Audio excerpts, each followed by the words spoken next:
I'm looking forward to bringing that machine into a closer state of functionality.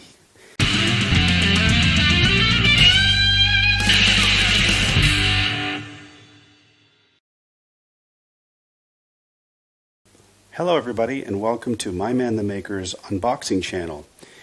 It is the day after Little Christmas, and once again another package has arrived by express delivery. And this one happens to be from Amazon, and inside are some of the components that I need to get some of my high priority projects moving along. So let's have a look and see what is inside this box. It's a lot smaller than the one I just opened yesterday, which was huge and had 20 different individual items inside. This one's not so big and hopefully a little more manageable. So let's just make sure it's all ready to be opened. Okay, that's looking good. And what is in there? A lot of air. We have packaged air. So let's put this to the side and go through the items that are in there one by one. Talk about why I bought them, what they are, how I intend to use them, and which project will be moved ahead. First up is red Threadlocker from Permatex. What this is, it's kind of like, in a sense, a bit like crazy glue for bolts, but it can be undone with a certain amount of energy. So it's not a permanent bond as is intended with crazy glue. Instead, it's a somewhat permanent bond, and my intention is to use this as this high temperature thread locker, and I'm going to use it in places where I want bolts to not go anywhere. So that's great. This is primarily going to be used for the Easy Rider project, and I thought I would just get some because I see it mentioned in other videos that have to do with automotive. So I figured that having some around would be a handy thing to have just in case.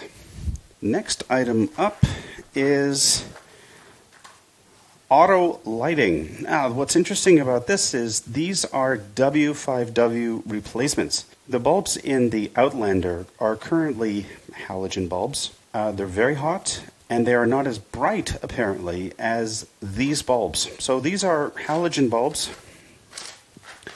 They are, how many watts? 18.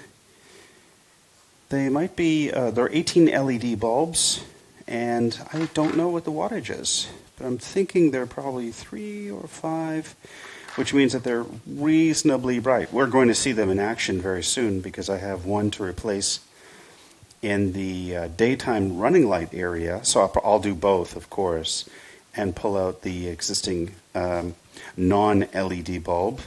But I'll probably do a before and after and also a comparison between the two just to see what that looks like. So that's what's going on with this. And let's see, there's only one item remaining. The last item is a really important piece of kit. It is a 3/8 inch drive, also known as a 16 millimeter thin wall spark plug socket. So what this is going to do is get that spark plug out of Easy Rider. For those of you who remember and who watch my Easy Rider channel, you'll recall that I used the wrong spark plug socket and I was unable to remove the spark plug on Easy Rider because I had the wrong tool. And some of you said that I was a bit silly for having attempted to do that fix on the bike without having checked that I had the right tool. My answer to you people is, I wish I always knew I had the right tool. I just went with the tool I had, only to discover that I didn't have the right tool, which led me to researching and selecting the right tool.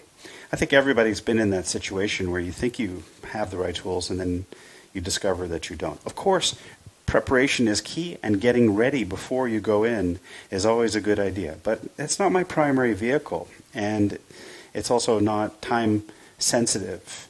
So I figure maybe I could get a little bit of slack off of people. Maybe not. Maybe not. I mean, it's always nice to have a perfect fix video, but that's not really the intention of my channel. The intention of my channel is to show how I overcome the initial problem and also any additional problems that may come along, like not having the right tool or maybe not even having the right expertise, and developing that and then overcoming the problem. That's the whole purpose of my channel. Perfection doesn't exist in real life, at least not the life I lead. So I figured what I would do is give people exposure to how to approach perfection as closely as possible, but with a human element involved. So today's items, there's not very many of them. We have the Threadlocker, we have replacement light bulbs, and finally, this is the last piece of the puzzle to getting Easy Rider up and running, because we needed a battery. I have it. We needed to change the spark plugs. I now have the correct socket. And I needed to be able to get at the spark plugs, and I've disassembled the machine to the point now where I can actually get at those two spark plugs. So it looks good. Well, that's it for today in terms of this unboxing. Thank you for watching. Take care and keep making. I hope you liked this video. If you did, please consider subscribing, giving me a like, and leaving me a comment. I really enjoy making these videos, and I want to know from you how I can make them better. The whole point of these videos is to demonstrate that if I can do something, you can do it too. Well, that's it for now. So long, and remember, keep making.